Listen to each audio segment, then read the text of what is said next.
इस संस्था में जब भी हम एक दूसरे से मिलते हैं, ओम शांति कह करके हम एक दूसरे को ग्रीट करते हैं।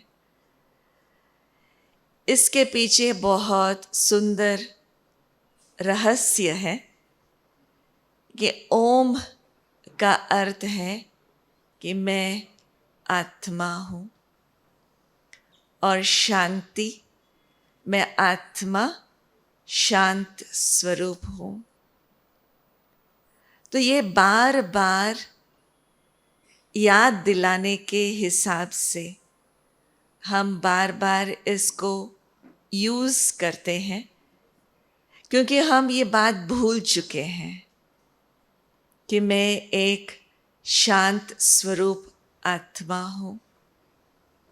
क्योंकि देह भान के साथ अपना आइडेंटिटी इतना पक्का है, इतना स्ट्रॉन्ग है कि जब भी हम एक दूसरे से पूछते हैं आपका इंट्रोडक्शन दीजिए, आप कौन हैं, तो देह का ही इंट्रोडक्शन सूझता है।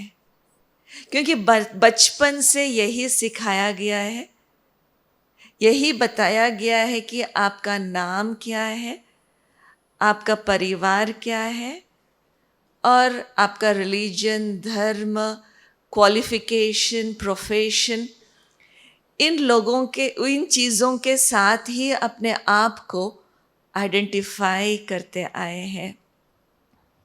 लेकिन कई बार इन चीज़ों के साथ इतना स्ट्रांगली अपने आप को आइडेंटिफाई करते हैं, ये सब चीज़ें हमारे से दूर जब हो जाता है तो बहुत दुख होता है और बहुत टेंशन में आते हैं।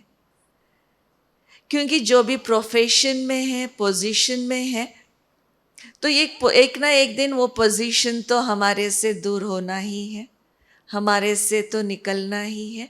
वो परमानेंट पोजीशन हमारा नहीं है।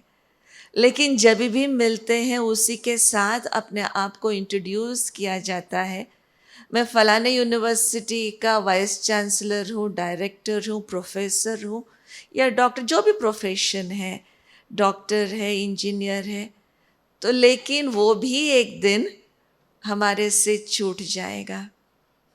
तो जो भी आइडेंटिटी हम अपने साथ आइडेंटिफाई कर रहे हैं, वो सब टेम्पररी है, सब कुछ बदलने वाला है। लेकिन जो एटर्नल, अनादि अविनाशी जो आइडेंटिटी है अपना, उसके साथ जब आइडेंटिफाई करते हैं तो वो हमेशा हमारे साथ है। वो मैं हूँ, वो चीज़ मेरे से कोई छीन नहीं सकता। वो एटर्नल आइडेंटिटी, अनादि अविनाशी पहचान अपना कौन सा है।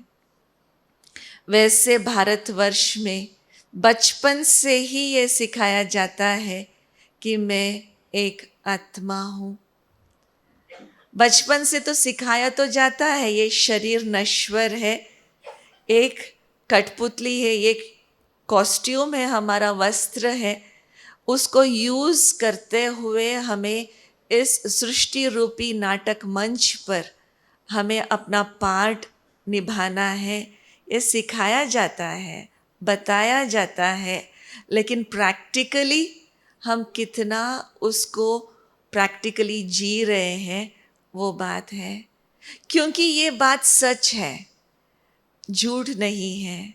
लेकिन वो आत्मिक स्थिति या आत्मिक स्मृति हमारा क्यों नहीं रहता? क्योंकि आत्मा दिखाई नहीं देता, केवल शरीर दिखाई देता है। एक दूसरे को जब हम देखते हैं तो शरीर ही नज़र आता है, चेहरा ही नज़र आता है, तो इसीलिए उसके साथ आइडेंटिफाई करना बहुत इजी हो जाता है। लेकिन फिर बार बार अपने आप को फिर याद दिलाने की ज़रूरत है, नहीं, ये शरीर तो मेरा वस्त्र है केवल, जिसको मैं धारण करके मैं इस सृष्टि रूपी रंग मंच पर अपना पार्ट बजा रही हूँ। तो इसीलिए ये अक्सर करके जो ओरिजिनल आइडेंटिटी है इन बातों से अपने आप को आइडेंटिफाई करते हैं। नाम है, पोजीशन है, जेंडर है, रिलीजन है, क्वालिफिकेशन है या नेशनैलिटी है, इन चीज़ों के साथ अपने आप को आइडेंटिफाई करते हैं। लेकिन ये सभी आइडेंटिफिकेशन जो है वो टेम्पररी है। तो एक दिन सब कुछ कट जाएगा, क्योंकि ये सब टेम्पररी है। तो ओरिजिनल आइडेंटिटी क्या है? You are not even this muscular skeleton body made of 5 elements. ये शरीर भी मैं नहीं हूँ, शरीर भी मेरा है। कहते हैं ना, हाथ मेरा हाथ है, सिर दर्द, मेरा सिर दर्द हो रहा है, मैं सिर दर्द नहीं कहते हैं। सिर मेरा है, हाथ मेरा है, टांगे मेरी है। तो ये सब चीज़ें जब मेरी हैं तो मैं शरीर नहीं हो सकती हूँ। ये शरीर मेरा है, लेकिन मैं एक आत्मा हूँ, एक अनादि अविनाशी चमकता हुआ सितारा जो ब्रेन के बीचों बीच रह करके, उपस्थित होकर के पूरे शरीर को नियंत्रण करने वाली अनादि अविनाशी शक्ति हूँ। क्योंकि ब्रेन में क्यों है, वहाँ ही क्यों है? क्योंकि ड्राइवर कहाँ बैठता है गाड़ी में? कार में या फिर कोई बड़ी गाड़ी में ड्राइवर कहाँ बैठता है? जहाँ सारे कंट्रोलिंग पॉइंट्स है, जहाँ स्टीयरिंग है, ब्रेक है, एक्सीलेटर है, कंट्रोलिंग पॉइंट्स है, तो वहाँ ही वो ड्राइवर बैठेगा। पीछे वाले सीट पर बैठ कर के वो ड्राइवर ड्राइव नहीं कर पाएगा, क्योंकि कोई कंट्रोलिंग पॉइंट्स वहाँ नहीं है। ऐसे ही ब्रेन ऐसी चीज़ है जो पूरे ही शरीर को कंट्रोल करने वाली ब्रेन है, और ब्रेन के बीचों बीच आत्मा बैठ कर के पूरे शरीर का नियंत्रण करती है। तो इसीलिए आत्मा मालिक है, शरीर को चलाने वाली एक अनादि अविनाशी शक्ति है। तो इसीलिए जब भी अपने आप को या फिर ये शब्द हम यूज़ करते हैं कि मैं, हम, जब ये शब्द यूज़ करते हैं तो उसमें हमेशा ये याद रखना है कि मैं एक शरीर नहीं हूँ, मैं एक आत्मा हूँ, अनादि अविनाशी शक्ति हूँ। आत्मा अनादि अविनाशी है, जिसको आग जला नहीं सकता, पानी भिगो नहीं सकती, हवा उड़ा नहीं सकता। तो ऐसे आत्मा मैं हूँ, ऐसी शक्ति को धारण करने वाली मैं एक अद्भुत शक्ति हूँ। तो शरीर और आत्मा के बीच का संबंध क्या है फिर? जैसे सीप में मोती है, सीप का अपना महत्व है, लेकिन मोती ज़्यादा महत्वपूर्ण है ना? तो मोती को प्रोटेक्ट करने वाली वो सीप है, और कार में ड्राइवर, शरीर कार है, आत्मा ड्राइवर है।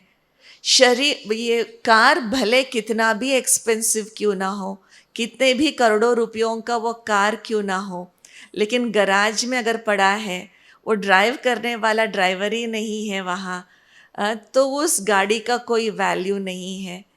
गाड़ी का वैल्यू तब है जब वो गाड़ी रोड पर चलती है, ड्राइव किया जाता है, उसका आनंद का जब लेते हैं तब उस गाड़ी का महत्व है।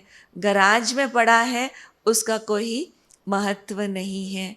ऐसे ही ये शरीर भी बहुत महत्वपूर्ण है, क्योंकि शरीर के बिना हम अपना कोई कर्म नहीं कर सकते, मुख से बात नहीं कर सकते, सुन नहीं सकते, बोल नहीं, देख नहीं सकते, कर्म नहीं कर सकते हैं शरीर के बिना।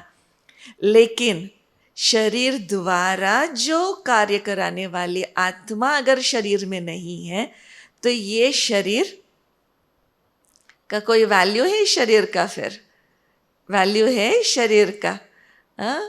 शरीर का कोई वैल्यू नहीं है, शरीर डेड बॉडी हो जाता है, शव हो जाता है।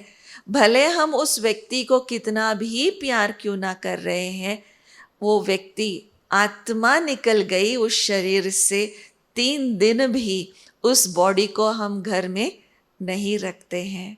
हम ये नहीं कहेंगे इस व्यक्ति से हम बहुत प्यार करते हैं इसलिए बॉडी को हम रखेंगे हमेशा के लिए, ये कभी नहीं कहेंगे। हमें ये पता है जिससे हम प्यार करते थे वो आत्मा इस शरीर से निकल गई। अभी उस शरीर में कोई इमोशंस नहीं है, कोई भावनाएं नहीं है, तो फिर उस शरीर के साथ हमारा कोई रिलेशनशिप नहीं है। रिलेशनशिप जो था, संबंध जो था, वो आत्मा के साथ संबंध था, इसीलिए उसकी वैल्यू था, है ना। तो इसीलिए ये हमें समझने की ज़रूरत है कि जैसे घर है और घर का मालिक है, ये शरीर मेरा घर है, मैं आत्मा इस घर का मालिक हूँ। ये शरीर मेरा रथ है, मैं आत्मा रथी हूँ। इसीलिए आत्मा जब निकल जाती है, कहते हैं अर्थी निकली। अर्थी माना जिसमें कोई रति ना हो, रति के बिना रथ, जो अर्थी हो गई, तो शरीर तो भले कितना भी वैल्यूबल है, लेकिन आत्मा के बिना कोई काम का नहीं है। ये शरीर मेरा राज्य है और मैं आत्मा इस राज्य का राजा हूँ। मेरे राज्य में क्या क्या है? आंखें हैं, कान है, मुख है, कर्मेंद्रियां है, जिसको मुझे कंट्रोल करने की ज़रूरत है। इस संसार में दूसरों को कंट्रोल करना, दूसरों को एडवाइस देना बहुत इजी है, नहीं? दूसरों को बोलना कि आपको ऐसा करना चाहिए, ऐसा नहीं करना चाहिए, इस परिस्थिति में ऐसा करे तो अच्छा है। दूसरों को सजेशन, एडवाइस देना बहुत इजी है। दूसरों को जज करना बहुत इजी है कि आपने ऐसा गलत किया, नहीं करना चाहिए था। जज करना बहुत सहज है, लेकिन खुद की बारी आती है तो फिर हमेशा हम कोई ना कोई बहाना बनाते हैं। आपको पता नहीं मैं किस चीज़ से गुज़र रही हूँ, मुझे ही पता है कि मैं क्यों ऐसा कर रही हूँ। तो वो कोई ना कोई बहाना हम ज़रूर बनाएंगे। माना इसका मतलब खुद को कंट्रोल करना, खुद के कर्मेंद्रियों को कंट्रोल करना बहुत ही मुश्किल है। दूसरों को एडवाइस देना बहुत इजी है। तो इसीलिए यहाँ जो मेडिटेशन सिखाया जाता है, इसका नाम ही है राजयोग। राजयोग माना अपने ही कर्मेंद्रियों पर राज्य करना। राजा हमें किस चीज़ पर बनना है? दूसरों पर राजा नहीं बनना है, दूसरों पर राज्य नहीं करना है।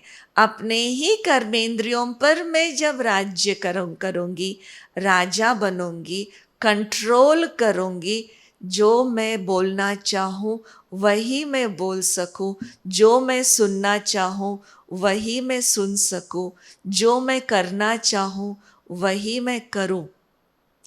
नहीं तो फिर कर लेने के बाद हम पछताए, बोलने के बाद पछताए, तो क्या कुछ काम का नहीं है ना।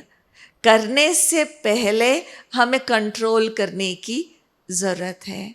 सो इस राजयोग से अपने ही कर्मेंद्रियों को नियंत्रण हम कर सकते हैं। और योग माना जोड़, कनेक्शन या मिलन। वियोग माना बिछड़ना, अलग हो जाना। योग संयोग कहते हैं। जब अचानक किसी से मिलते हैं, कहते हैं ये तो संयोग है। कोइंसिडेंस है, कोइंसिडेंस नहीं है, संयोग हो जाता है, क्योंकि कोई ना कहीं कनेक्शन था, तो इसीलिए हम एक दूसरे से मिल लेते हैं। योग माना मिलन, कनेक्शन, जोड़। तो यहाँ योग व्यक्तियों के साथ नहीं, यहाँ योग परमात्मा के साथ है।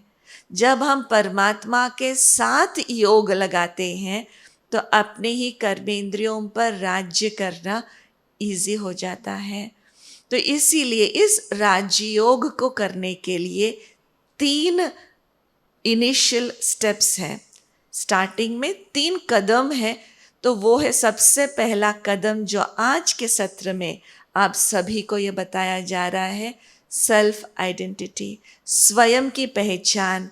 मैं कौन हूँ, मेरा रियल आइडेंटिटी क्या है, वो सत्य, परिचय पहला कदम है। सेकंड कदम है, सेकंड स्टेप है परमात्मा की पहचान, जो कल के सत्र में आप सभी को अवगत कराया जाएगा। परमात्मा का सत्य परिचय क्या है वो आपको पता चलेगा। और तीसरा कदम है जो परसों आप सभी को बताया जाएगा, आत्मा और परमात्मा के बीच कनेक्शन या जोड़, योग कैसे हम लगा सकते हैं सहज रूप से। कोई मुश्किल नहीं है परमात्मा से मिलन मनाना, परमात्मा के साथ कनेक्शन जोड़ना बहुत मुश्किल बात नहीं है। तो इसीलिए ये जो हमारा राज्य है, इसका राजा मैं आत्मा राजा हूँ। आत्मा मोबाइल का सिम है और शरीर मोबाइल है। सिम के बिना मोबाइल कोई काम का नहीं है। आत्मा प्रोग्रामर है और शरीर रोबोट है। तो कहना का भावार्थ ये है, शरीर जड़ है, आत्मा चैतन्य है। इस शरीर को जीवन या फिर लाइफ तब मिलता है जब आत्मा इस शरीर में प्रवेश करती है। जन्म माना आत्मा का प्रवेश शरीर में, और मृत्यु माना आत्मा का बिछड़ना शरीर से। तो इन साइकिल से हम सभी गुजरे हुए हैं अनेकों बार और अभी गुजर रहे हैं। फिर से हम सभी बचपन, युवा, वृद्ध अवस्था को पास करते हुए फिर से ये शरीर को हमें एक ना एक दिन त्यागना ज़रूर है। लेकिन दिन भर हम किसके लिए ज़्यादा मेहनत करते हैं? अपना टाइम, एनर्जी, सब कुछ किस पर ज़्यादा खर्च करते हैं? किस पर ज़्यादा खर्च करते हैं? किस पर ज़्यादा खर्च करते हैं? शरीर पर, है ना? खाना, पीना, सोना, कमाना, जो भी हम कर रहे हैं सुबह से शाम तक शरीर के लिए कर रहे हैं। भोजन शरीर के लिए चाहिए, नींद शरीर के लिए चाहिए, और भोजन, नींद, ये सब कुछ प्रोवाइड करने के लिए धन की आवश्यकता है। तो धन कमाना पड़ेगा। तो धन भी क्यों कमा रहे हैं? शरीर की परवरिश, खुद के शरीर की परवरिश और परिवार वालों की शरीर के परवरिश के लिए हम इतना कुछ मेहनत कर रहे हैं जिसको हमें एक दिन त्यागना होगा। एक दिन हमें इसको छोड़ के जाना होगा, है ना? भले उसको भी करना ही चाहिए, क्योंकि उसकी परवरिश के बिना आत्मा की परवरिश नहीं हो सकती। लेकिन 24 घंटों में से कुछ घंटे, कुछ मिनट हम आत्मा की परवरिश के लिए निकालें, ताकि फिर आने वाले समय में जब हमें छोड़ के जाना है, क्या लेके जाएंगे हम? क्या लेके जाएंगे? जितना हम मकान, माल, इतना कुछ हम बना के रखा है, प्रॉपर्टी बना के रखा है, ये लेके जाएंगे? सब कुछ यहाँ ही छोड़ के जाना पड़ेगा। मल्टीपल डिग्रीज जो लेकर के बैठे हुए हैं, आपके नाम, अपने नाम के आगे 5-10 जो डिग्रियां लगी हुई हैं, वो लेके जाएंगे? वो भी नहीं लेके जाएंगे। संबंधों को ले जाएंगे, रिलेटिव्स को ले जाएंगे, साथ में कुछ भी नहीं ले जाएंगे। आत्मा जब जाएगी अकेली जाएगी, है ना। इसीलिए कहते हैं अकेले आए थे और अकेले जाना है। नंगे आए थे, नंगे जाना है। माना नंगा माना कोई शरीर के बिना, आत्मा शरीर के बिना एकदम, है ना। तो अकेले आए हैं, अकेले जब जाना है, क्या साथ ले जाएंगे? अच्छे कर्म ले, जो भी कर्म, अच्छे बुरे कर्म जो भी हम किए हैं वही हम लेके जाएंगे। तो इसीलिए जन्म, इस जीवन में रहते हुए हमें सत्कर्म करने की ज़रूरत है, पुण्य की पूंजी जमा करने की ज़रूरत है, सत्कर्म करने की ज़रूरत है। तो सत्कर्म करना है तो फिर आत्मा के अंदर शक्ति की ज़रूरत है। क्योंकि कई बार हमें पता होता है क्या करना है, क्या नहीं करना है, क्या सही है, क्या गलत है, हम सभी को पता है ना। झूठ नहीं बोलना चाहिए, चोरी नहीं करनी चाहिए, दूसरों को दुख नहीं देना चाहिए, एक दूसरे के साथ सम्मान पूर्वक व्यवहार करना है, प्यार से व्यवहार करना, ये सबको पता है, ये यूनिवर्सल वैल्यूज़ हैं। लेकिन पता होते हुए भी हम क्यों नहीं कर पाते हैं? समय आने पर हम झूठ क्यों बोलते हैं? समय आने पर हम एक दूसरे को दुख क्यों देते हैं? समय आने पर हम क्रोधित क्यों होते हैं? ईर्ष्या द्वेष हमारे अंदर क्यों है? हम सबको पता है ये नहीं होना चाहिए, लेकिन मालूम होते हुए भी इन सभी कमी कमज़ोरियों पर हमारा नियंत्रण नहीं है। क्यों? क्योंकि आत्मा के अंदर शक्ति नहीं है ना। आत्मा के अंदर शक्ति ना होने के कारण से जो हमें अच्छा कर्म करना चाहिए वो हम नहीं कर पा रहे हैं। इस मेडिटेशन के दौरान आत्मा को हम सशक्त बनाते हैं ताकि फिर परिस्थितियां कैसे भी हो, हम अपना कर्म, सत्कर्म करते जाएं, ताकि फिर आत्मा के अंदर वो शक्ति, वो पुण्य की पूंजी भरता जाए, है ना। तो जैसे शरीर में रोग प्रतिरोधक शक्ति अगर कम है, इम्यूनिटी कम है, तो जल्दी ही मैं बीमार पड़ जाऊंगी, शरीर बीमार पड़ जाएगा, है ना। थोड़ा बहुत बाहर गए तो फिर बीमारी आ जाएगी। इम्यूनिटी पावर जितना बढ़ता जाएगा उतना मैं शरीर को स्ट्रांग बना सकती हूँ। भले कितने भी धूल मिट्टी में जाऊँ, कितने भी कोरोना के वायरस हो, लेकिन मेरे अंदर इम्यूनिटी है, वो बीमारी मेरे को अटैक नहीं कर सकता।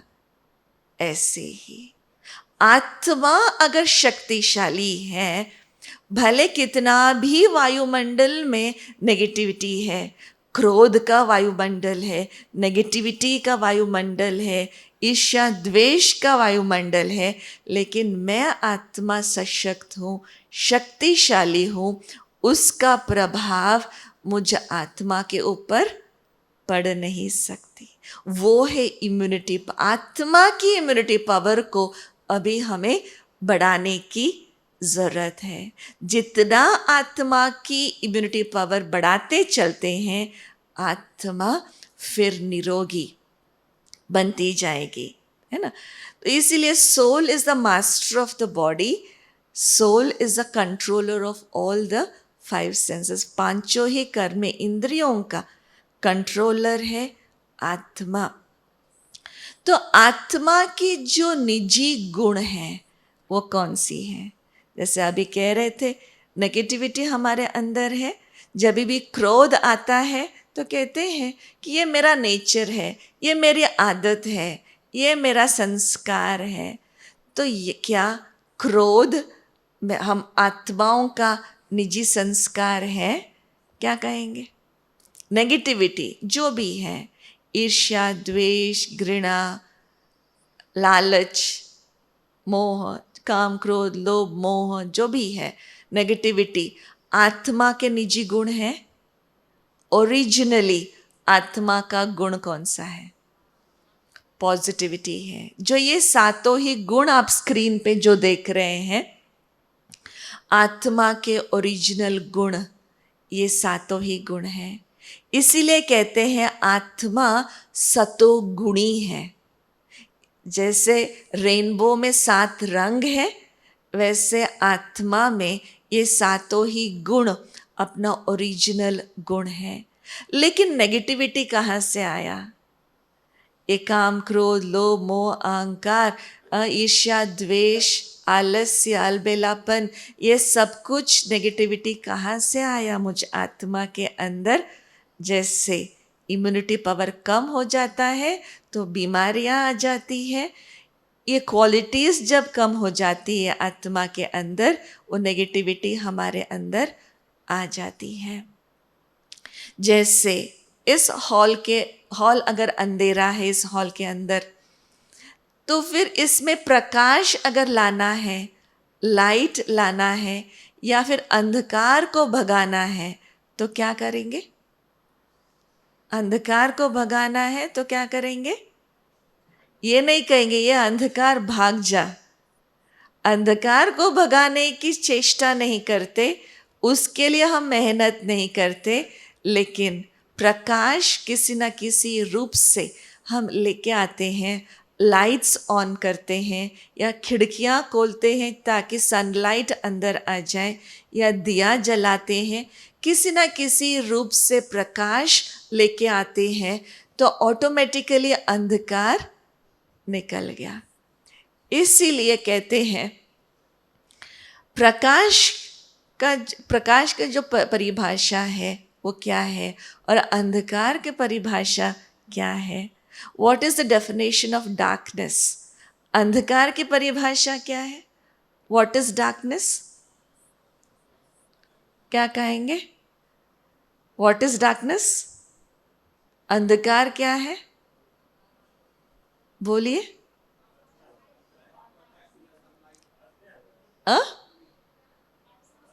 Absence of light. What is darkness? Absence of light कहेंगे डार्कनेस को। अंधकार क्या है? प्रकाश का ना होना अंधकार है। और प्रकाश क्या है? What is light? What is light? Absence of darkness कहेंगे। अंधकार का ना होना लाइट है। सोचिए जरा। हाँ जी। अंधकार को निकालना प्रकाश है। और कोई? Presence of light is light. Interesting definition. ज्ञान है प्रकाश। प्रकाश एक शक्ति है ना? तो जैसे सनलाइट है, सनलाइट का स्रोत है, सोर्स है सनलाइट का। अंधकार का कोई सोर्स है? यहां से मुझे अंधेरा मिल रहा है ऐसा है? नहीं।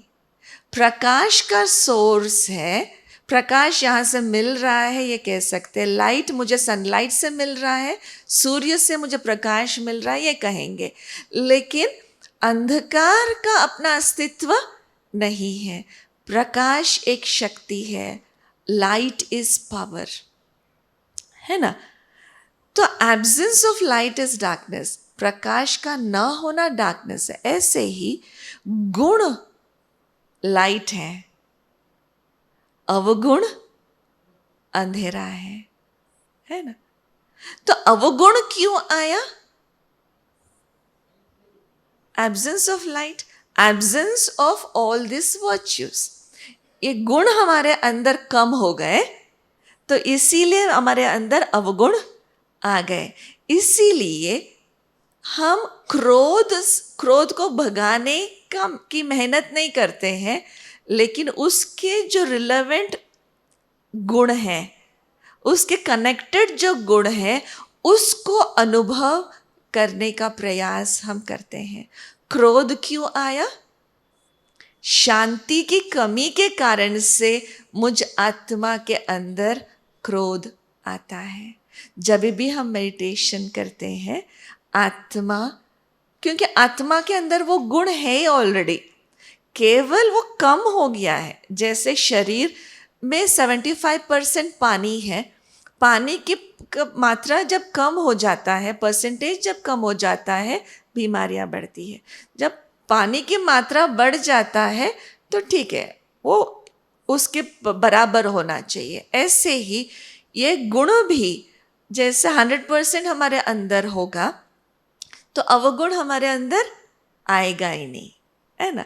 तो शांति की अनुभूति जितना हम करते जाएंगे तो अवगुण रूपी अंधकार, जो गुस्सा रूपी अंधकार जो है, वो भाग जाएगा। नफरत, घृणा, ईर्ष्या, द्वेष क्यों आता है? प्रेम की कमी। आत्मा प्रेम स्वरूप है, इसका बार बार अनुभव जब हम करते हैं, ईर्ष्या, घृणा, द्वेष ये सब कुछ खत्म हो जाता है। दुख क्यों आता है? सुख की कमी है ना। तो ये सब गुणों को जब हम अनुभव करते हैं, आत्मा संपन्न, संपूर्ण बनती जाएगी। तो इसीलिए ये जो मान्यता अभी तक हम मानते आए हैं, आत्मा के अंदर जो अवगुण है वो आत्मा के निजी गुण है, वो नहीं।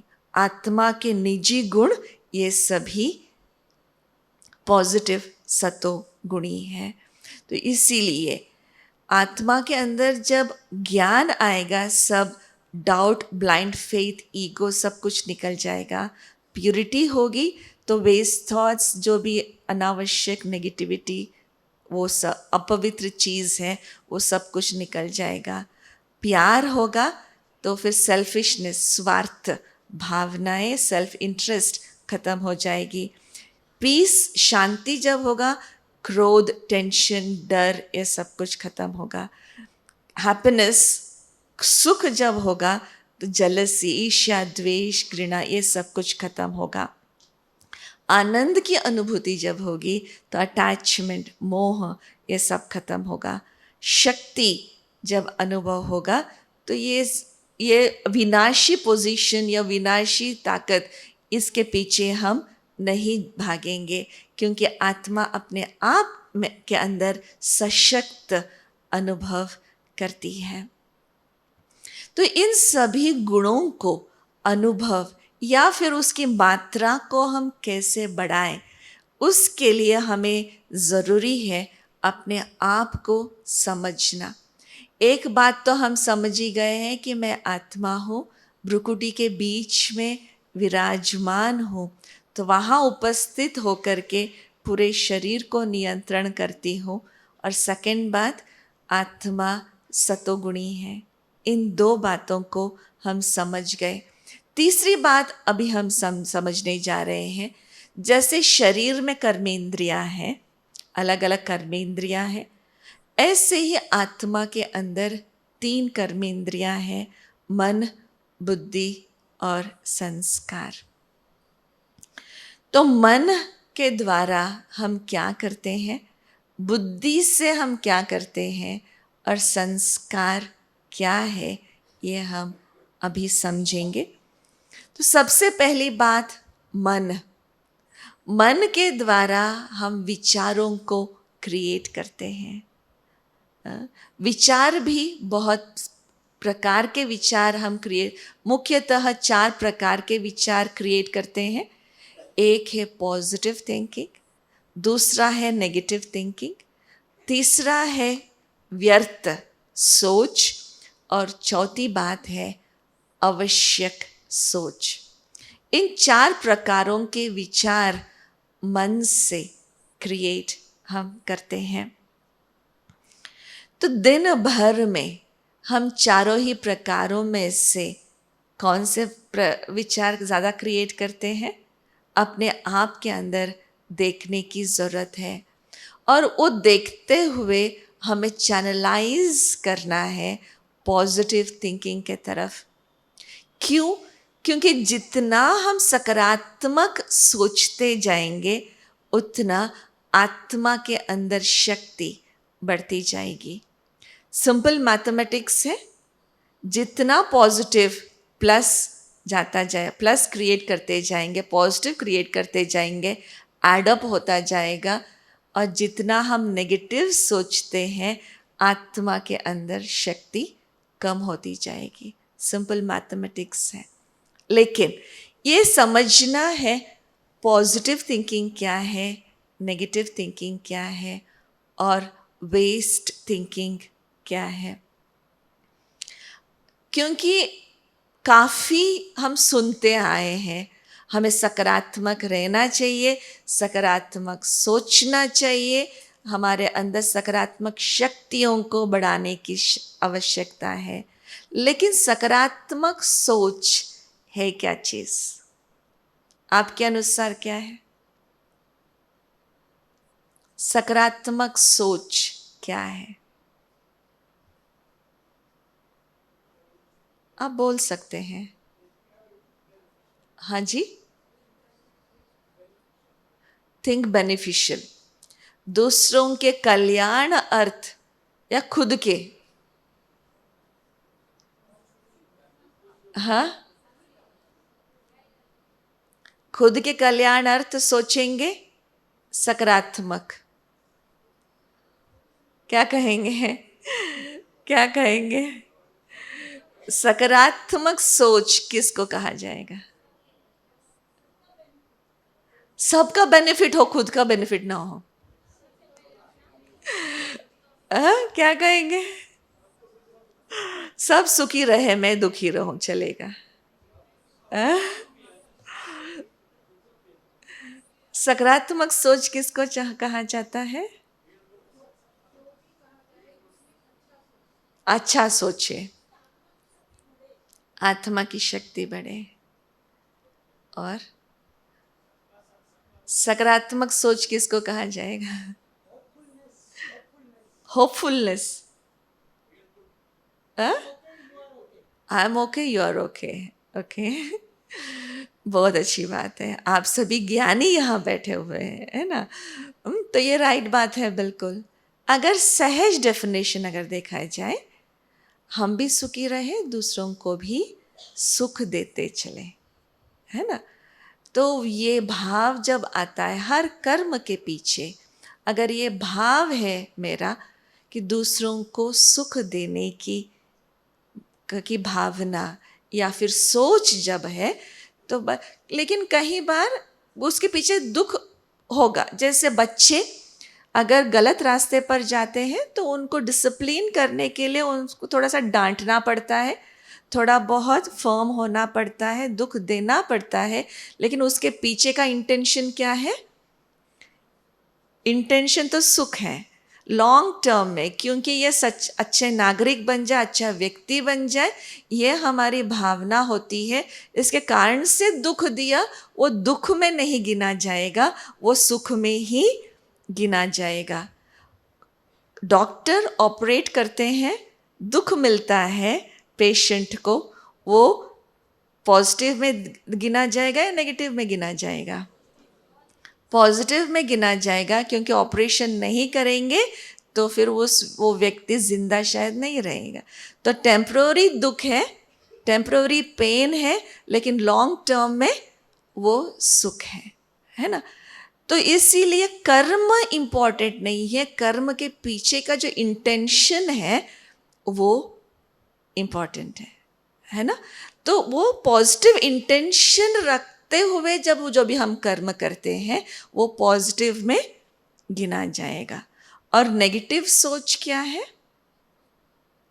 नेगेटिव सोच क्या है? उसका ऑपोजिट। नेगेटिव सोच क्या है? जिसके द्वारा हम दूसरों को दुख दे रहे हैं और इन रिटर्न खुद भी दुखी हो रहे हैं। कई बार दूसरों को दुख देकर के हम सुखी हो जाते हैं, नहीं? दूसरों की टांग खींच लिए, दूसरों की चुगली किया, दूसरों को दुख पहुंचाया, हम खुश हो गए। तो ये नेगेटिव में गिना जाएगा, पॉजिटिव में गिना जाएगा? नेगेटिव में क्यों? मैं तो खुश हो रही हूँ। ये टेम्पररी है ना? खुशी जो मिल रही है, सुख जो मिल रहा है, वो टेम्पररी है, लेकिन लॉन्ग टर्म में क्या होगा? कर्मों की गुय गति हम सबको पता है। जो हम बोएंगे वही काटना पड़ेगा, जो हम देंगे वही लौटकर वापस मिलेगा हमें। तो ऐसे अगर हम दूसरों को दुख दिए हैं, आज नहीं तो कल वो वापस बूमरैंग, वो वापस लौट करके आएगा, है ना? जैसे पहाड़ियों में, यहाँ जब आप ऊपर जाएंगे, पहाड़ियों पे जाएंगे, आप कोई भी शब्द आवाज़ जोर से चिल्लाएंगे ना, तो बाद में वही 7 बार 8 बार वो वापस आता है, वही आवाज़ टकरा करके वो एको होता है ना? तो ऐसे ही लाइफ में भी ऐसा है, जो भी हम दुनिया को देते हैं, लोगों को देते हैं, वो लौट करके आता है। और वो इंटेंसिटी, जितने जोर से मैंने दिया, वो फिर जैसे आवाज़ मैं जोर से चिल्लाई, तो फिर वो 7 बार 8 बार 10 बार वो आता है। धीरे से चिल्लाई, एक बार आता है, राइट? एक बार। ऐसा ही लाइफ में भी ऐसा है, इंटेंसिटी अगर नेगेटिविटी का भी इंटेंसिटी अगर ज़्यादा है, एक कर्म से अनेकों को दुख मिल रहा है। अगर मैं बहुत बड़ी पोजीशन में हूँ, एक रॉन्ग डिसीजन, एक रॉन्ग कोई भी ऐसे पॉलिसी मैंने पास कर लिया, कुछ ऐसे जो अनेकों को नुकसान पहुंच गया, तो उसका बार बार एको होता रहेगा मेरे लाइफ में, बार बार दुख आता रहेगा, है ना?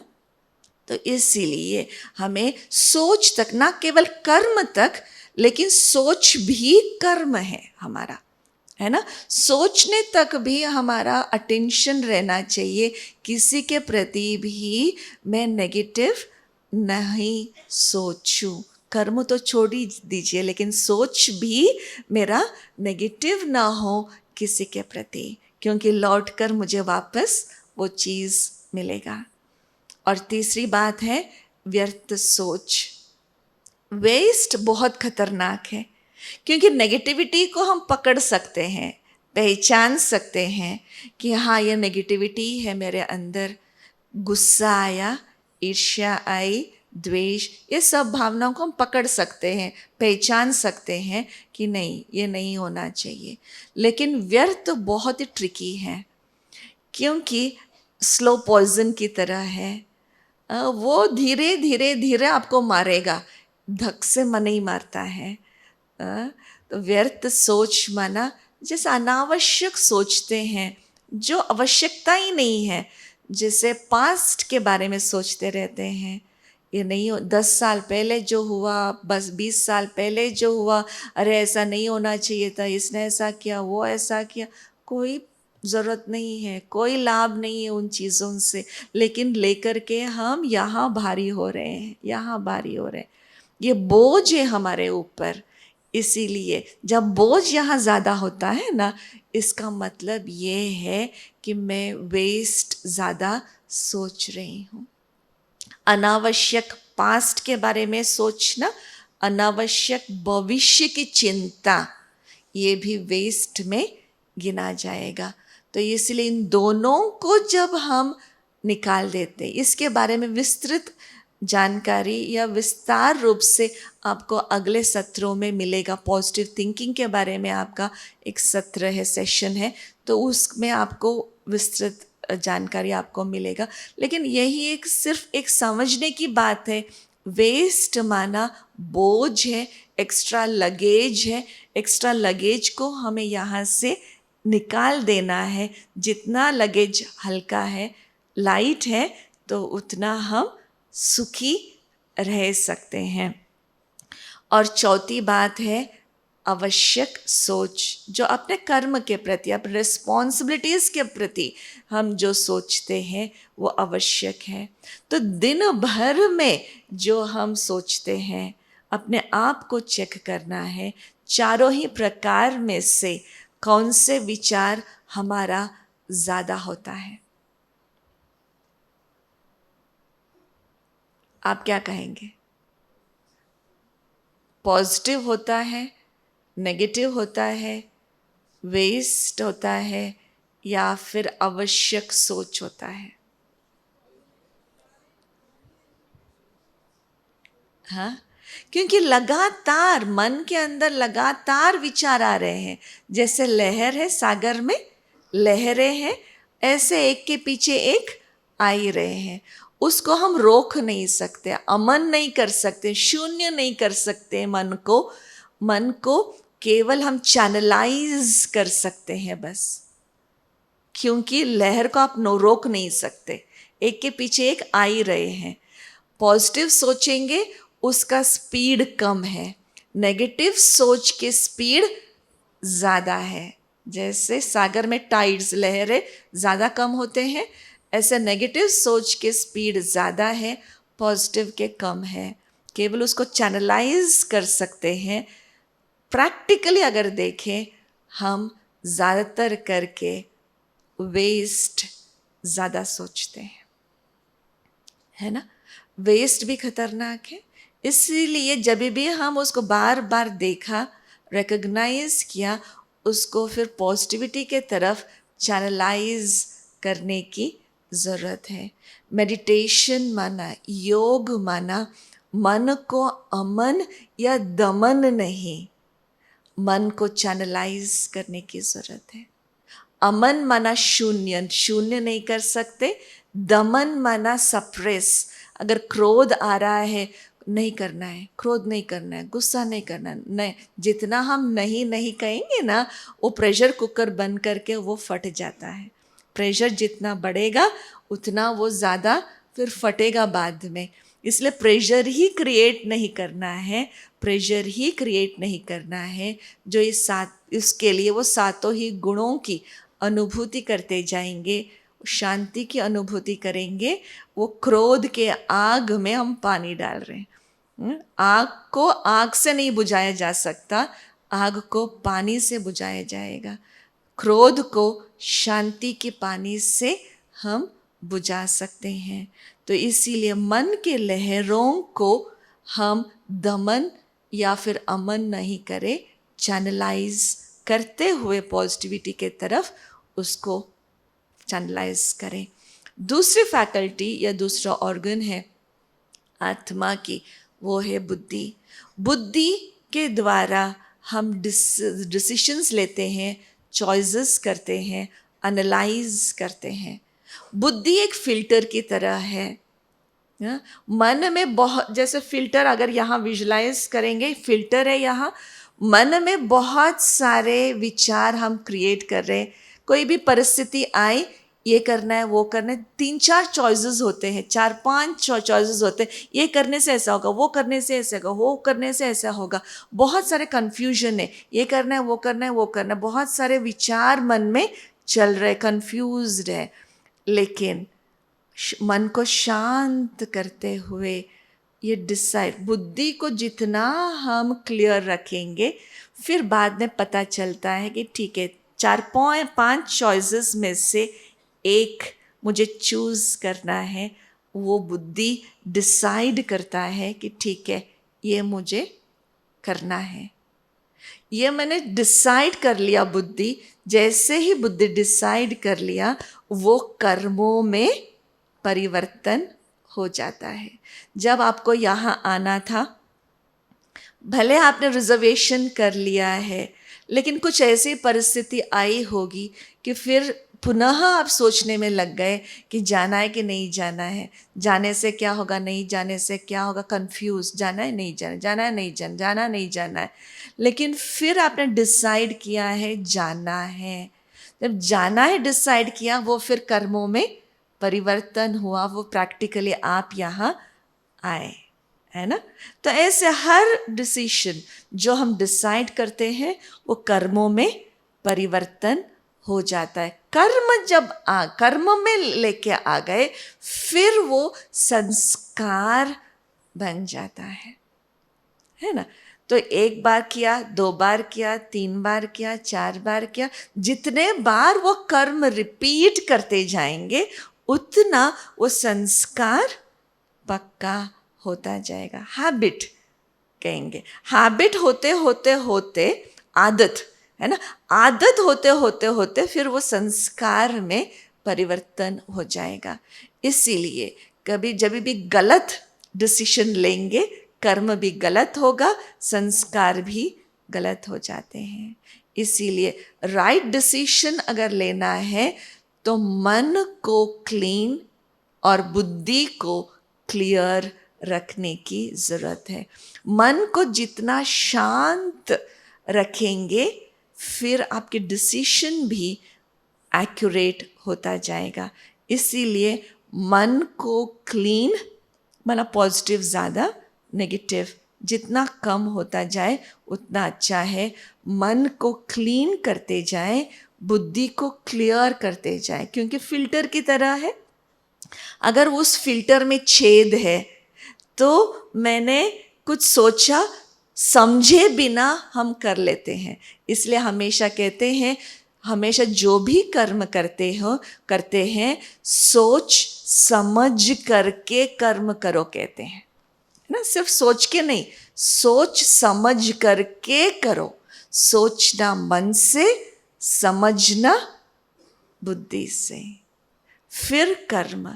अगर मैंने समझा ही नहीं, सोचा और कर लिया, इनवॉलेंटरी ये हो गया, कर्म हो गया। समझा ही नहीं, कुछ ये हो गया, बिना सोचे समझे मैंने कर लिया, ऐसे, है ना। तो समझे बिना किया तो फिर वो कर्म भी नेगेटिव हो जाता है। तो इसीलिए इन दोनों को हमें बहुत ही संभालना है, मन और बुद्धि को। फिर जितना हम कर्म रिपीट करते जाएंगे वैसे रिकॉर्ड भरता जाएगा। संस्कारों में 5 प्रकार के संस्कार होते हैं। उन बातों को हमें समझने की ज़रूरत है। जब बच्चा पैदा होता है, 1 दिन का बच्चा, उस आत्मा के अंदर, उस बच्चे के अंदर भी आत्मा है ना। अभी जन्मा है, 1 दिन हुआ है, आत्मा है, तभी तो जन्म हुआ है। उस आत्मा के अंदर कौन से संस्कार है? पिछले जन्म के संस्कार, है ना।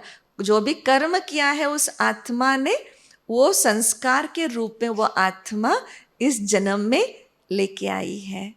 और जैसे जैसे बच्चा बड़ा होता है, कौन से संस्कार मिक्स हो जाता है? उसके जीन्स जिसको कहते हैं।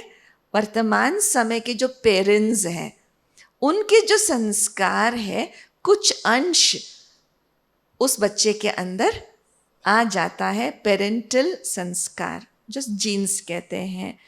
और जैसे जैसे बच्चा बड़ा होता है, जैसा कंपनी, जैसे दोस्त, उस वातावरण से वो संस्कार लेना शुरू करता है ना।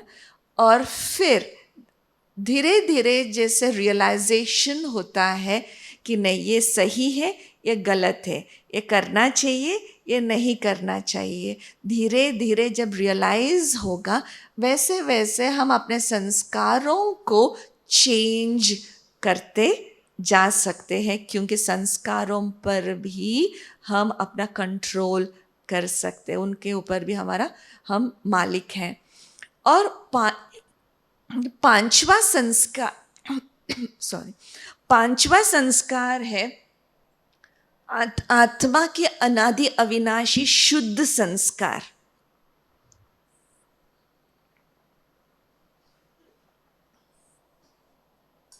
आत्मा जब ओरिजिनली शुद्ध होती है ना, जो प्योर होती है, एटर्नल अनादि अविनाशी संस्कार, वो शुद्ध संस्कार है। तो ये सभी संस्कार अपना आत्मा के अंदर है। मेडिटेशन करते हुए क्या मिराकल होता है, मेडिटेशन करते हुए हम अपने संस्कारों को इतना शुद्ध करते हैं, इतना परिवर्तन करते हैं, इतना पावरफुल करते हैं कि धीरे धीरे हम एटर्नल संस्कार, जो अनादि अविनाशी शुद्ध संस्कार है हमारा, वहाँ तक हम पहुँच सकते हैं केवल मेडिटेशन के द्वारा, है ना। मेडिटेशन के द्वारा यह रियलाइज करते हुए क्या सही है क्या गलत है, कर्मों में परिवर्तन लाते गए, और फिर कर्म में जब परिवर्तन आया फिर धीरे धीरे वो कर्म रिपीट होता गया, सकारात्मक कर्म रिपीट होता गया, तो संस्कार भी ओवरराइट, जैसे रिकॉर्ड पर ओवरराइट करेंगे तो वो सब कुछ बदल जाता है ना। ऐसे संस्कार आत्मा के ऊपर भी हम सकारात्मकता को ओवरराइट करते जाएंगे, फिर सकारात्मक संस्कार हमारा बढ़ता जाएगा। मेडिटेशन में जब हम मेडिटेशन करते हैं, हम सबकॉन्शियस माइंड को टैप करते हैं। कहते हैं कॉन्शियस माइंड, सबकॉन्शियस माइंड और अनकॉन्शियस माइंड। चेतन मन, अवचेतन मन और भी अनकॉन्शियस माइंड होता है। चेतन मन माना जो हम जागृत अवस्था में सोचते हैं, अभी बैठे बैठे जो सोच रहे हैं वो चेतन मन है, वो सुपरफिशियल है। सबकॉन्शियस माइंड माना संस्कार। संस्कार जैसे पानी है, पानी ऊपर लहरें हो रही है, लेकिन नीचे पानी थोड़ा स्थिर है ना। ऊपर से जो भी डालते हैं धीरे धीरे धीरे नीचे जा कर के वो सेटल होता है। ऐसे जो भी हम सोच रहे हैं धीरे धीरे जा कर के वो संस्कारों में वो सेटल हो जाता है। इसीलिए जब मेडिटेशन हम करते हैं, कहते हैं अर्ली मॉर्निंग जब आप उठते हैं, उठने के तुरंत बाद आधे घंटे के अंदर आप अगर मेडिटेशन करते हैं, आप डायरेक्टली सबकॉन्शियस माइंड को टैप करते हैं। सबकॉन्शियस माइंड को आपके अंदर आप पॉजिटिविटी भर रहे हैं, शक्ति भर रहे हैं, तो फिर ज़्यादा मेहनत नहीं लगेगा आपको संस्कारों को परिवर्तन करने के लिए, क्योंकि डायरेक्ट आप सबकॉन्शियस माइंड को टैप कर रहे हैं। तो ये और रात को सोने से पहले जब आधी नींद की अवस्था में है, उस टाइम पे 5-10 मिनट भी अच्छी तरह सकारात्मकता को भर करके फिर आप सोते हैं, फिर संस्कारों में पॉजिटिविटी आएगी। लेकिन अपने डेली रूटीन में ये गड़बड़ हो गया है आजकल। उठते ही हम क्या करते हैं, उठते ही क्या करते हैं, उठते ही 1 मिनट के अंदर जो अपना मोबाइल खोलते हैं वो हाथ उठाइए। उठते ही 5 मिनट के अंदर अपना मोबाइल खोलते हैं क्या, हाथ उठाइए। हाँ, है ना। मोबाइल खोलते हैं और क्यूरियोसिटी होता है, कोई ज़रूरी मैसेज तो नहीं आया है, वो देखते ज़रूर है। लेकिन फिर उसके बाद क्या करते हैं, न्यूज़पेपर लेकर के बैठते हैं, या फिर चैनल या टीवी चैनल ऑन कर लेते हैं, न्यूज़ देखते हैं, आज का न्यूज़ क्या है, ये क्या है। तो उठते ही जो आप अपने मन को फीड कर रहे हैं, क्या फीड कर रहे हैं, नेगेटिव फीड कर रहे हैं या पॉजिटिव फीड कर रहे हैं। आजकल न्यूज़ तो नेगेटिव ही होता है। Positive news is no news, negative news is news, है ना। तो न्यूज़ में हमेशा नेगेटिव ही होता है। तो उठते ही आप सबकॉन्शियस माइंड में नेगेटिव फीड करके फिर आप एक्सपेक्ट करो आप दिन भर आपका मूड अच्छा रहे, आपका व्यवहार अच्छा रहे, आपका कर्म अच्छा रहे, वो होगा। ब्रेकफास्ट आप हेल्दी ब्रेकफास्ट नहीं ले रहे हैं, सारा कुछ बोझ वाला तला हुआ ये सब कुछ ले रहे हैं, जो शरीर को और ही बीमार बीमारी लाने वाला जो भोजन है ब्रेकफास्ट। ऐसा ब्रेकफास्ट लेकर के आप कहे कि हेल्दी रहेंगे, हेल्दी रहेंगे, नहीं रहेंगे। मन को भी ये भोजन कौन सा है, जो हम फीड करते हैं, है ना। तो इसीलिए उठते ही आपको पॉजिटिव फीड करना, हाँ न्यूज़ भले देखिए लेकिन बाद में, हम न्यूज़ देखने के मना नहीं कर रहे हैं, लेकिन स्टार्टिंग में नहीं, एटलीस्ट आधा एक घंटे के बाद आप दुनिया के साथ समाचार, आप दुनिया का समाचार एक घंटे के बाद सुन रहे हैं, दुनिया नहीं डूब जाएगी? डूबेगी दुनिया? नहीं डूबेगी, राइट। और रात को भी हमारा रूटीन क्या हो गया है, सोने से पहले क्या देख करके सोते हैं? आइदर न्यूज़ देखते हैं या सीरियल, सास बहू के सीरियल देखते हैं, या हॉरर देख करके सोते हैं, सारा नेगेटिव। उसके साथ जब सो रहे हैं, हॉरर मूवी देख करके सो रहे हैं, सपनों में भी वही भूत आ रहे हैं, है ना। माना जो भी, जिस संकल्प से आप सो रहे हैं, आधा घंटा पहले जो फीड किया है सोने से पहले, वही सपनों में आएगा, वही संस्कारों में गया है ना।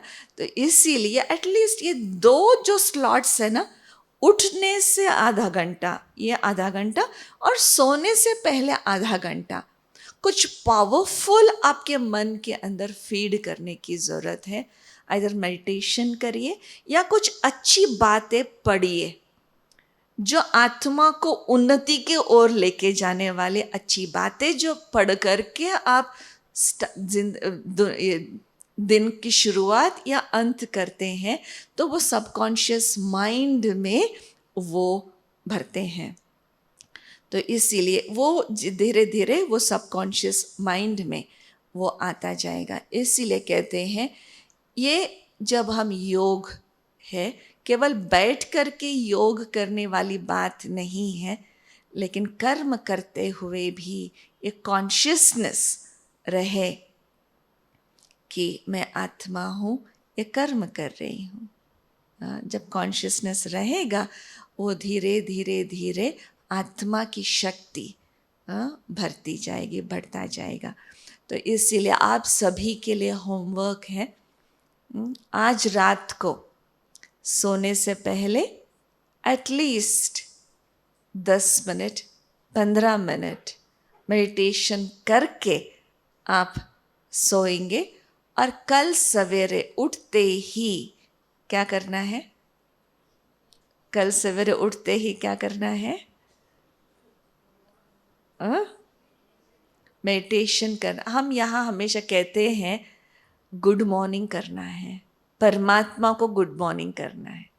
इसलिए कहते हैं ना, जब अगर किसी के चेहरे को देखे हुए होते कुछ गड़बड़ होता है, तो कहते हैं पता नहीं किसका चेहरा देखा है आज।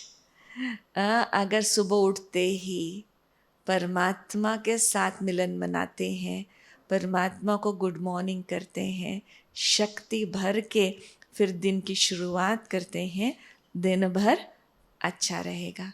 और रात को भी परमात्मा को गुड नाइट करके, परमात्मा के साथ मिलन मना करके फिर सोना है। और तीसरी बात, दिन भर में बीच बीच में ये कोशिश करेंगे एक दूसरे को आत्मिक दृष्टि से देखने की। आत्मिक दृष्टि से जब हम देखना, ये बोलते हैं, ये नहीं है कि मुझे आत्मा दिखाई दे रहा है। आपके भ्रुकुटी में आत्मा दिखाई दे रहा नहीं, दिखाई देता है, दिखाई दे रहा है आत्मा, यहाँ दिखाई नहीं देता है, लेकिन अवेयरनेस, ये मुझे समझ है ये भी एक आत्मा है ना। ये शरीर के रूप में मैं नहीं देख रही हूँ, ये फलाने व्यक्ति है, ठीक है, ये सुमन बहन है, लेकिन ये भी एक आत्मा है ना। ये अवेयरनेस होगा तो फिर वो शक्ति हमारे रिलेशनशिप में, हमारे संबंधों में वो संचार होता है। और सबसे मुख्यतः बात ये है, आपकी जो फैमिली है, उन लोगों के साथ ये एक्सपेरिमेंट करके देखना, ये बहुत पावरफुल चीज़ है। अगर अटैचमेंट होता है, अटैचमेंट के कारण से दुख भी होता है, बहुत सारी बातें हैं, है ना। तो इसीलिए उनके प्रति प्यार तो रखना है, लेकिन अटैचमेंट से और ही हम अंधे हो जाते हैं। जो करना चाहिए वो हम नहीं कर पाते हैं, बुद्धि ब्लॉक हो जाता है। इसीलिए उनके, ये मेरा बच्चा है लेकिन वो भी एक आत्मा है ना? है कि नहीं? आत्मा है कि नहीं है? आपके बच्चे जो है वो आत्मा है कि नहीं है? आत्मा है, आत्मा है ना? तो आपके हस्बैंड या वाइफ वो भी आत्मा है, आत्मा है ना? तो इसीलिए उस अवेयरनेस के साथ जब हम देखते हुए व्यवहार करते हैं, आत्मा की जो सातों गुण जो देखा, सतों गुण, तो वो उन गुणों का संचार होता है। वहाँ नेगेटिविटी नहीं आएगी, देह भान में नेगेटिविटी आएगी। आत्मिक दृष्टि से जब हम व्यवहार करते हैं, वहाँ केवल पॉजिटिव एनर्जी हम एक्सचेंज करते हैं, वहाँ देह भान नहीं है। इसीलिए आज अभ्यास करके देखिए, जिनको भी आप मिलते हैं आत्मिक स्मृति से, ये भी एक आत्मा है, ये भी एक आत्मा है। हमारे ब्रह्मा बाबा जो पिताश्री जी हैं, सुंदर अभ्यास करते थे स्टार्टिंग में, क्योंकि देहभान इतना पक्का है हम सभी में, बॉडी कॉन्शियसनेस। तो बाबा हमेशा ये अभ्यास करते थे कि मैं आत्मा हूँ। उनके धर्म पत्नी का नाम जसोदा था, जसोदा आत्मा है। और उनके बच्चे जो है, जो भी हैं, उनका नाम लिख करके ये भी आत्मा है, राधे आत्मा है, निर्मल शांत आत्मा है, ये आत्मा आत्मा आत्मा आत्मा लिख करके, लिख करके उन्होंने अपना कॉन्शियसनेस इतना पक्का किया कि मैं आत्मा हूँ, हर एक आत्मा है। तो ये फाउंडेशन है हमारा। ये फाउंडेशन अगर हमारा पक्का हो गया ना, तो आपका मेडिटेशन बहुत सुंदर हो सकता है। इसलिए फाउंडेशन को पक्का आज हम करें कि मैं आत्मा हूँ, फलाने आत्मा है, ये भी आत्मा है, ये भी आत्मा है। बार बार हमें अपने आप को याद दिलाने की ज़रूरत है।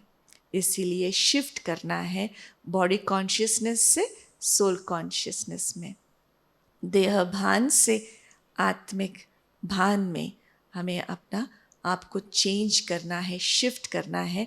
देह भान में होते हैं, एक दूसरे को कंपेयर करते हैं, ये फलाना, ये अच्छी है, बुरी है, ये है, वो है। आत्मा, आत्मा का कोई डिफरेंस नहीं है। एक चमकता हुआ सितारा जैसे आकाश में देखते हैं, कोई डिफरेंस नहीं है। किसी की चमक थोड़े हैं, किसी का चमक ज़्यादा है, बस कोई डिफरेंस नहीं है। तो इसलिए हम उनको एक्सेप्ट कर सकते हैं। बॉडी कॉन्शियसनेस में डिवाइड होगा, नेशनैलिटी, धर्म, रिलीजन, इसके आधार से हम डिवाइड हो जाते हैं। लेकिन सोल कॉन्शियसनेस में कोई डिवीजन नहीं है, हम सब एक हैं, है ना?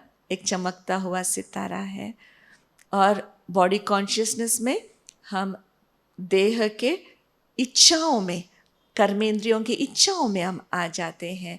लेकिन आत्मिक स्थिति में कर्मेंद्रियों को भी हम नियंत्रण करने वाली मालिक हैं।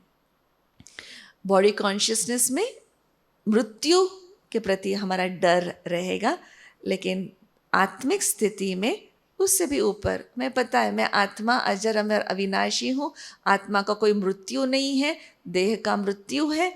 जब ये समझ है, मृत्यु का भी डर नहीं रहेगा, है ना? तो इसीलिए जैसे देह का बायोडेटा होता है, आत्मा का भी बायोडेटा है। नाम क्या है आपका? आपका नाम क्या है? आत्मा। हाँ, जैसे अलग अलग धर्मों में ये कहते हैं, आत्मा, रूह, spirit, conscious point of light, चमकता हुआ सितारा, ये हमारा नाम है। और फॉर्म, रूप क्या है आपका? रूप क्या है? फोटोग्राफ डाल लगाते हैं ना बायोडेटा में, हाँ? आपका फोटोग्राफ, आपका रूप क्या है? आत्मा का रूप क्या है? ज्योति बिंदु स्वरूप है, चमकता हुआ सितारा है। Father's and mother's name, parents का नाम परमात्मा, है ना? एड्रेस क्या है आपका? आत्मा का एड्रेस क्या है? आ? 2 एड्रेस है, एक टेम्पररी एड्रेस है, एक परमानेंट एड्रेस है। टेम्पररी एड्रेस कौन सा है आपका? ये टेम्पररी एड्रेस है हमारा। ये परमानेंट एड्रेस है? ये परमानेंट एड्रेस है, टेम्पररी एड्रेस है? परमानेंट एड्रेस है, टेम्पररी एड्रेस है? मानते हैं ये टेम्पररी एड्रेस है? हाँ, कुछ सालों के बाद इसका एड्रेस बदल जाएगा, पता नहीं, साल है, दिन है, महीने है, पता नहीं, है ना। टेम्पररी एड्रेस है, जैसे ही ये शरीर मृत्यु होगी आत्मा को एड्रेस बदलना पड़ेगा। ये हमारा टेम्पररी एड्रेस है। परमानेंट एड्रेस कौन सा है? परमानेंट एड्रेस कौन सा है? ऊपर से आए हैं, ऊपर जाना है। ऊपर कौन सा है? आत्माओं का घर, जो परम धाम, परमात्मा का घर, परम धाम, मुक्ति धाम, निर्वाण धाम, वर्ल्ड ऑफ साइलेंस जिसको कहते हैं। हाँ, अकेले वहाँ से आते हैं, फिर अकेले वहाँ जाना है। वो हमारा, हम सभी आत्माओं का परमानेंट एड्रेस एक ही है। एक गांव के हो गए हम, एक गांव के हो गए, हम सभी एक गांव के हो गए, क्योंकि सभी परमधाम निवासी है। परमानेंट एड्रेस हमारा परमधाम है। डेट ऑफ बर्थ क्या है आपका? डेट ऑफ बर्थ क्या है आत्मा का? कोई डेट ऑफ बर्थ नहीं है। शरीर का डेट ऑफ बर्थ होता है। आत्मा अनादि अविनाशी है, एटर्नल है। और ऑक्यूपेशन क्या है आपका? प्रोफेसर है, एजुकेटर है, क्या है आपका प्रोफेशन? क्या है प्रोफेशन? क्या है प्रोफेशन? क्या है? सुख देना, सुखी रहना और सुख के वाइब्रेशन, सुख हर कर्म में, मन वचन कर्म से हम दूसरों को सुख देते चले, सुख देते चले। सुख देना हमारा ऑक्यूपेशन है। क्वालिफिकेशन क्या है? आपकी क्षमताएं। क्वालिफिकेशन, पढ़ा, आजकल पढ़ाई के ऊपर क्वालिफिकेशन कहते हैं, लेकिन क्षमताएं, आपको, आपके अंदर क्षमताएं क्या है? क्वालिफिकेशंस क्या है? क्षमताएं क्या है आपके अंदर? सातों ही गुण आपके क्षमताएं हैं। आप शांत स्वरूप आत्मा है, सुख स्वरूप आत्मा है, प्रेम स्वरूप आत्मा है, शक्ति स्वरूप आत्मा है ना, आनंद स्वरूप आत्मा है। ये हमारे क्वालिफिकेशंस हैं, ये याद रखना है। बायोडेटा याद रहेगा? हाँ? आत्मा का ये परिचय, ये बायोडेटा, आज हमने ये बात देखी। चलिए हम 2 मिनट मेडिटेशन करते हैं। इस मेडिटेशन में हम आत्मिक स्थिति में स्थित हो जाएं। भ्रुकुटी के मध्य में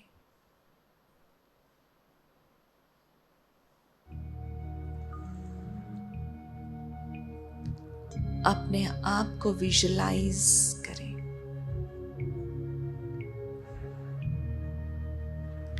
एक चमकता हुआ अजब सितारा।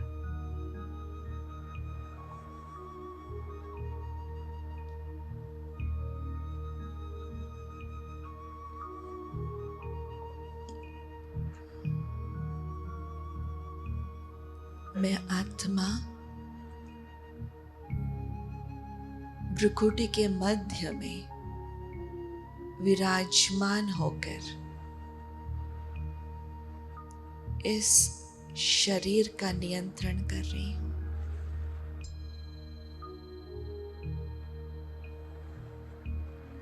मैं आत्मा राजा हूं, मालिक हूं, कंट्रोलर हूं। शरीर रूपी वस्त्र को पहनकर सृष्टि रूपी रंगमंच पर अपना पार्ट बजा रही हूँ।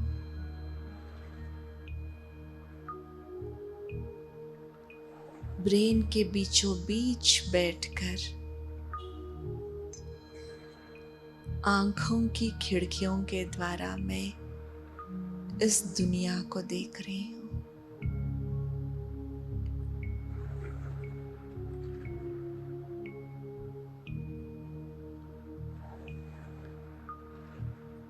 कानों के स्पीकर्स के द्वारा मैं आवाजों को सुन रही हूँ।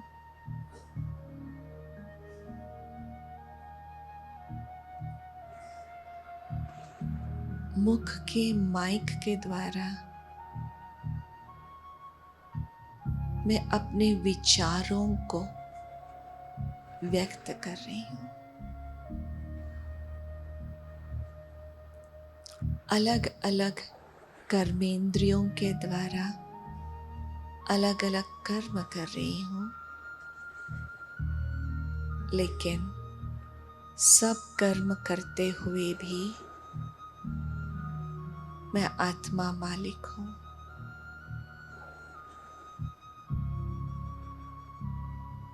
मैं शांत स्वरूप आत्मा हूँ।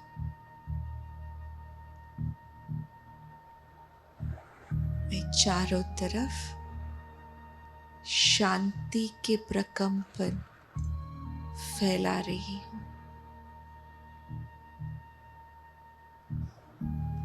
मुझ आत्मा से शांति की शक्ति की किरणें भ्रुकुटी के मध्य से निकलते हुए पूरे शरीर में फैल रहा है।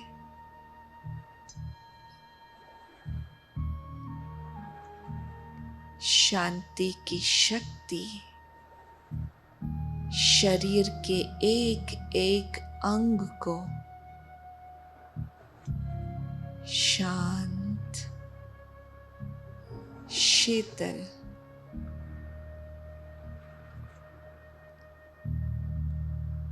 करता जा रहा है। आत्मा की शक्ति पूरे शरीर में फैल रहा है और धीरे धीरे आत्मा की प्रकाश चारों तरफ फैलता जा रहा है और सामने वाले व्यक्ति को भी इस स्मृति से देख रही हूं कि जैसे मैं अति सूक्ष्म ज्योति बिंदु आत्मा चमकता हुआ सितारा हूं, वैसे वो भी अपने शरीर के भ्रुकुटी के मध्य में बैठकर बहुत सुंदर चमक रही है। शांति के प्रकंपन, आत्मिक स्नेह के प्रकंपन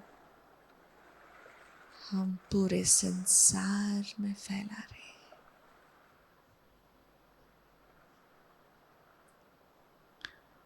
ओम